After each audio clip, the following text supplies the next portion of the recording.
Hi, I'm Johnny from UltimatePaperMache.com, and I've been working on a whole series of 4 different lion headdress masks for the Lion King play. I spent quite a long time on these patterns because I wanted every single one of them to have a character of its own. I wanted them to be really easy to put together, but I wanted them to look really cool when they're done. So I'm really happy with them. If you're interested in making the lion masks for the Lion King play, you can find my patterns now at UltimatePaperMache.com/Lion King. All one word. I do have another video that shows you how to dye natural raffia so you can have manes in different colors. And I'm going to have another video showing you how to make the eyes really easy so that they're really quite striking when you're at a distance out in the audience so that you can really see those eyes. And a special little tip on how to get the pupils in exactly the right place. That's hard for me. So I'm going to show you that in another video. But in this one I want to show you how the patterns go together. These patterns go together basically the same way as all the ones up behind me. You print out the pattern. You put them on cardboard. This happens to be the kind of cardboard you get from a cereal box. You cut out the pieces and you tape them together. This one doesn't have any eyes because I'm just using him for a demonstration, but this is how it'll basically look when it's all put together. It took me about an hour and 5 minutes to cut out all the pieces and put them together. Probably take you longer because you haven't made so many already. If this is your first one, give yourself a couple hours to do that part. You also will need to add some styrofoam balls and some foil around his ears, around his eyes, and in his nostrils. So those things take a little bit of time too. But that's pretty much the same as all the patterns I've been making lately. What's different about this, these are headdress masks that have to go up on top of the head so that young people can wear them and still see out while they're dancing around. So they're going to look like this, except painted. And it's really solid once the paper mache goes on there. But putting this on, it's just a little bit different, it's a little bit tricky, and it's hard to explain just with photographs in the instructions. So I'm going to show you how that goes on in this video. I print my patterns on full sheet labels and stick that onto the cardboard. Then I just cut them out and tape them all together. And I always start with the face first. As soon as I've got the ears on, I'll take out the 2 brace pieces and I'll put a very thin bead of wood glue right around the untabbed curved edges. I'm going to be opening up the brace and using it as a wedge, so I only want to put the glue right around that one untabbed edge, and I'll kind of clamp it together with a few pieces of masking tape and let it dry. Then while that glue is drying, I can go ahead and tape together the 4 pieces that make up the cap portion of the headdress mask. Now what we need to do is put the pieces together so it looks like this when it's all done. Put the head part aside. We won't use this one quite yet either. What we want is this back piece. Happens to be number 14 on Young Simba. It'll be a different number on the big guys. There's a V shape here that fits into this V shape once these tabs have been folded up over it.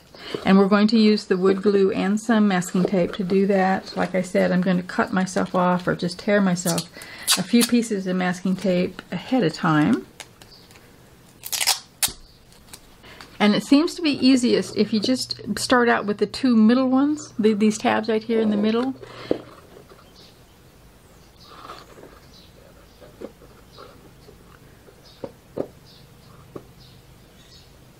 So now we just put that right back in there. We want it as tightly against the V of the tabs as we can get it.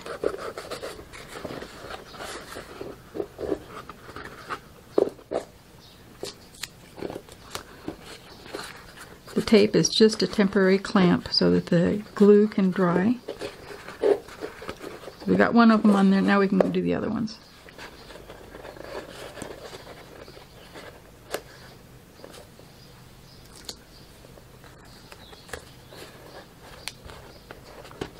Push it up in there really tight so it comes right into the crease of the tabs.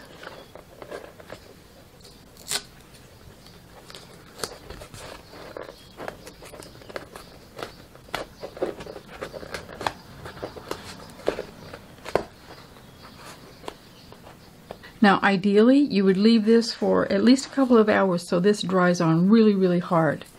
I'm going to go ahead and put it together now instead of doing it right, just because I'm using this as a demonstration. But it really would be best to allow that glue to dry. So now what we need to do is attach the back to the head. You can use masking tape or you can use clear tape. I'm going to use the clear tape because it's easier to get it off the roll. And I'm just going to start at the top. There's a mark right in the middle, and we want both the middle seam to match up with that.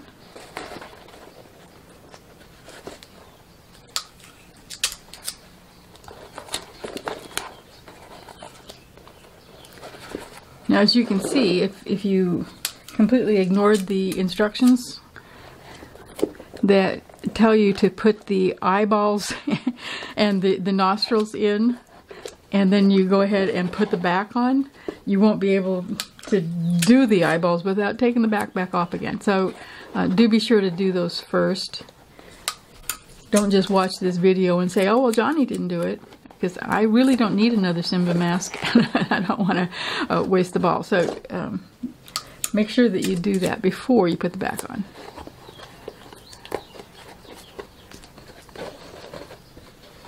Okay, so that's all done. The paper mache is going to secure all of these seams, by the way. Paper mache is much stronger than any tape, especially when you're using the wood glue as the paste. So now we come to this part where we're putting the pieces together and get this piece on there. Without it, you can see it's really floppy and it just isn't secure enough, especially with the actors moving around dancing. It just wouldn't be secure enough by itself. So we do need this brace. It goes this way with a curve on top. Because we have that glue in there, we can now pull it apart. So we're making a wedge, which is quite strong. We're going to put the flat part up against the back, and we're going to put the tabs along the cap. Now this point, of course, is going to go along the back seam, and we need this very point right here to come along the center line. Just doing it from the, there we go.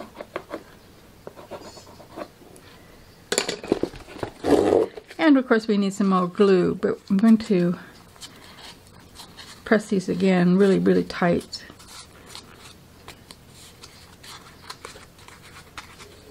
The whole thing is going to be glued on at the same time, so we have to glue the back of the flat part and the back of the tabs all at the same time.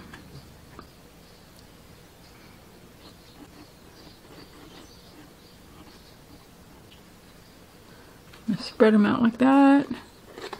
Line up the back corner. Line up the top. You can put your hand on the inside to support it when you're pressing against it with the tape.